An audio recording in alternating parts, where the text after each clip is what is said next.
All right, let's go with my 329 predictions. We're gonna start this off with only the fights that I fucking know about. And the only reason I know about Tracy Cortez is because I think we all know why. Um, Tracy Cortez is bad as fuck, but I do have her getting her ass beat by Wong Kong. That is an insane name. Realistically, Tracy Cortez is kind of ass. Like she's not ass in the fact that she can't like fight at all, but like she's not like a top contender. And I think Wong Kong is a little bit more gritty. She's just gonna beat her ass if I'm being completely honest. I unfortunately have no hope, no faith in Tracy Cortez. I think Wong Kong just wants to win more. I think she has better standing, striking. Tracy Cortez strike is abysmal. In a 3 round fight, though, Tracy Cortez grappling could be a factor. I just don't know how much she's gonna even try to go to it. Um, I also question the fight IQ, and lashes in the ring is crazy. I watched Guru's thought process and his video about it, so I'm gonna let him speak a little bit. And got her eyelashes. She has fake eyelashes on in the cage as she fights. Wang Kong ain't here for that, dude. She's got a K-pop male hairstyle, and she's here for fucking punishment, dude. I'm going with Wang Kong to get this one done by TKO finish. Wang is going to finish all over Tracy Cortez's chin. Not for the first time. But for the 100th time, a Wang will finish on Tracy Cortez's chin by unloading shots onto her face. We move on. All right, next we got Gable Stevenson, the second coming of Jesus Christ that these guys are saying, the best fighter in UFC history, the heavyweight legend, the GOAT that's never actually even fought in the UFC. Um, Look, I'm not a Gable Stevenson eater like the rest of everybody that's a commentator. I'm not the biggest fan on. I think he's short for the division. I mean he's short and fat, so cool. But I guess he's athletic.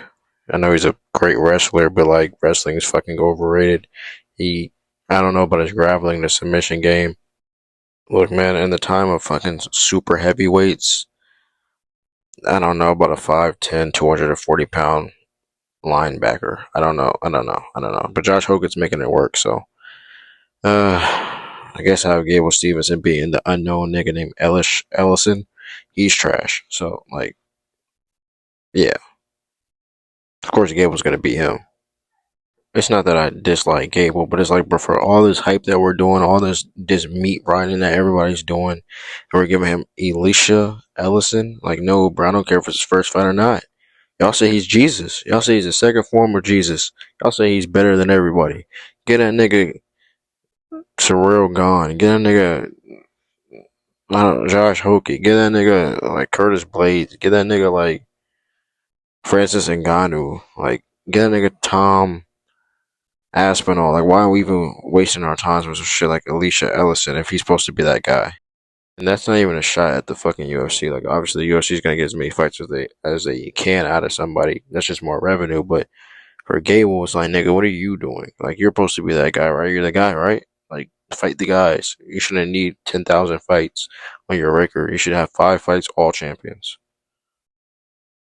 This nigga's all at RAF events and shit, like, doing everything but being a UFC fighter. Look, man, I just know if John Jones was my coach and if everybody was dick riding me and I was fighting, I would fight fucking, like, the champion, not some random unnamed bum. But again, obviously I'm picking Gable Stevenson.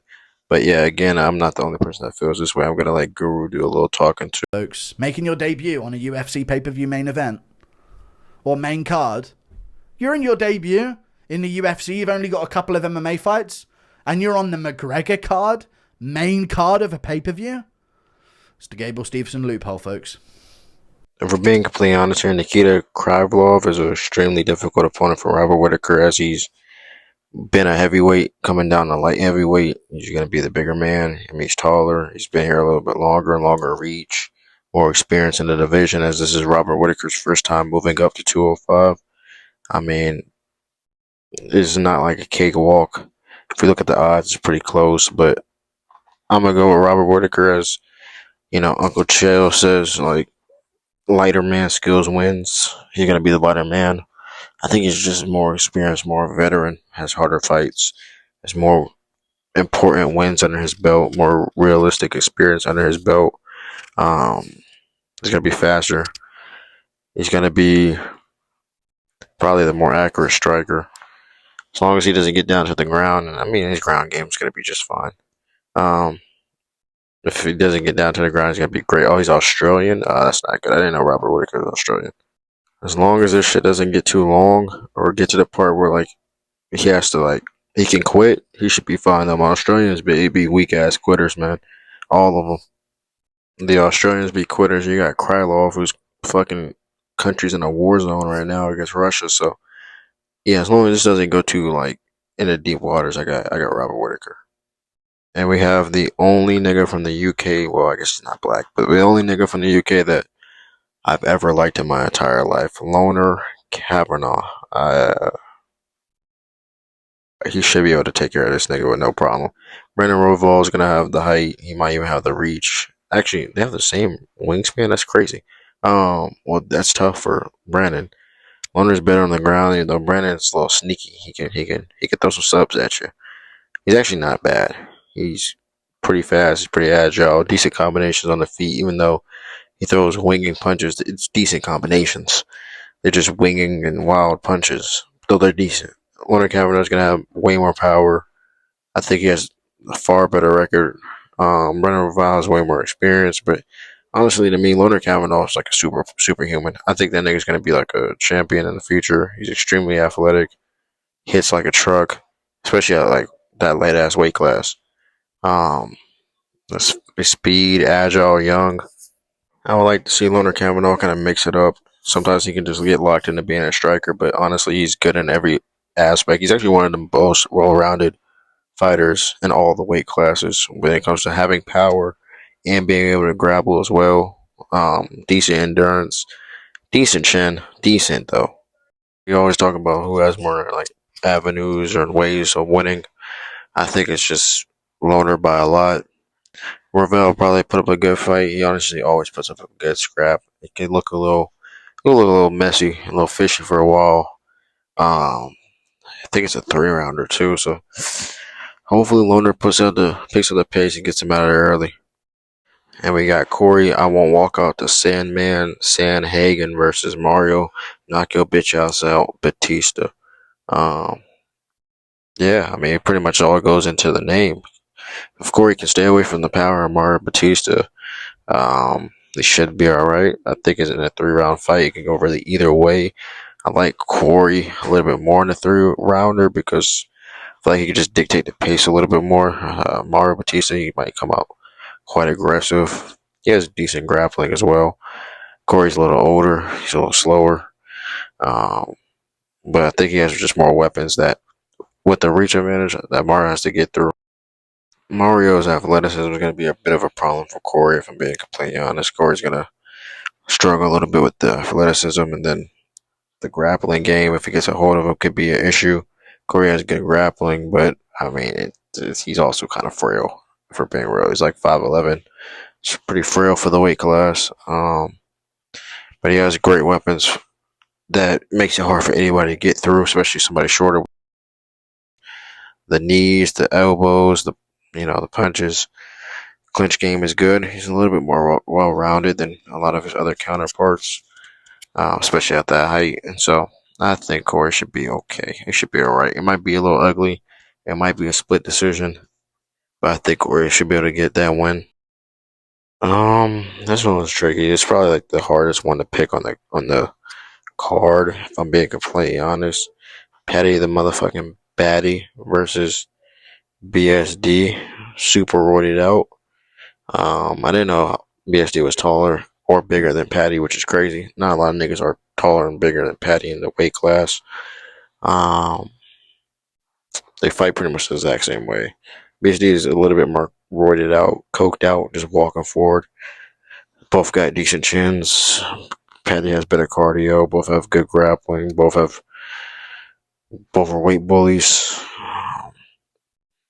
I think BSD is a little bit better with the footwork, slightly better with the striking. Not that much though. Patty's just striking form could be atrocious at times. Um, it's a really hard one to pick, but I would go with BSD. I know it's unpopular opinion, and honestly, this one could be wrong. I think BSD is just going to be a little bit more of a man, a little bit more of a bully, and dictate a little bit. Now, I do have a concern for BSD, and that's Patty's jujitsu. Patty's ability to like throw some sneaky flying triangles at you, or get you in like a Ezekiel choke, or put you something like an arm bar, something crazy that you don't see coming. When BSD gets a little wild or gets a little hectic, he could leave himself open to being put in a position that's extremely compromisable by Patty. And so I would say in like a chance, I would say it's like a 60-40, 70-30 BSD leaning. I can see more ways BSD is able to win, but there's not out the realm that Patty can throw something sneaky at you. Also, Patty gets better. That's one thing. Like I gotta give it up to him. Like he's not gonna be able to get knocked out, and he gets better. And so Patty got, depending on how much better Patty got since his last fight, he's kind of like a fucking like Dragon Ball character where every time they fucking get in a fight, they get a little better. So I don't know. Patty might have gotten significantly better since his last fight, but I can't go off of maybes. I'm gonna just pick BSD. Now we have Pillow Hands Max Holloway versus the Mac is back, the Notorious. Finally, after 5 years, my favorite or one of my favorite UFC fighters is back. It's about time. Welcome back, Connor. Thank God you have saved the sport once again. And I think he's gonna do it again. Max Holloway has pillow hands, like I said. He's not able to like knock you out. I guess he knocked out Justin Gaethje, but like if Gaethje didn't just get into a fucking brawl with this nigga, damage at the end of the fight with 1 second left, Max wouldn't have one of the craziest knockouts of all time. And I'm rolling my eyes when I say that because like, bro, it's not that crazy. Um, he's not gonna be able to submit Connor. Connor's gonna be the bigger guy, the heavier guy. Connor already had the formula to beat Max once, and I don't think Max has changed that much. I don't think there has been that much changes and advancement in Max's game. I mean, I guess a little bit of footwork, a little bit of size, but outside of that, like Max is the same guy he was fucking 10, 15 years ago, you know? And Connor's the same guy he was 15, 10 years ago, then I guess we're going to get the same result, right? Max keeps talking about these deep waters, these deep waters, these deep waters. That's probably going to be the only way he beats him, all right? It's like words of affirmation. He's trying to speak it into existence, manifestation, like a bad bitch. He's trying to like use reverse psychology to like get the only way he can win out. But I don't know. I think Connor's gonna be just bigger. He's gonna be stronger. Hopefully, in 5 years, he learned something and improved multiple things in his game. Like a lot of people's like 5 years, he's gonna be rusty. Yes, he's gonna be rusty. That's a fact. But in 5 years, if you're not consistently fighting, taking like CTE damage and getting extremely hurt, have to get extremely like rest up and spend that time getting better, um, like healing. You can spend that 5 years learning things that you didn't know beforehand. So we could really come out and see a grappling Connor. Like this could be a whole new version of Connor that we never seen before, which makes the fight extremely interesting. One thing that we do know is Connor's gonna have the power, right? I'm gonna assume that didn't go away. Timing might be a little rusty to begin with in the first round or two, and that's why I say Connor, you should open up grappling, right? You should open up grabbing him like Charles did and putting him to the ground and abusing his weak, frail boy body. Just like the I can't. I can't say that. Oh, brother. Um, yeah. So I think Connor, you should be able to win this fight pretty handily, pretty easily. Um, and then we should be able to go on. Now I seen on the odds list that they had Connor by decision at like a at an 83% chance of a no, like that won't happen. That's damn near the way I think this shit will go. I think there's a lot of money to be made. Y'all check Kalshi. This is not sponsored, but I think Connor by decision with an 83 or was it like a 93 chance of like not happening. If you take it, you get like you 93 extra bread. You might as well take that. I'm taking that. I'm putting $5 to win like 930. You might as well take that shit. But yeah, that's everything for me, man. I have Carter winning in fantastic fashion. Let me know your thoughts in the comments.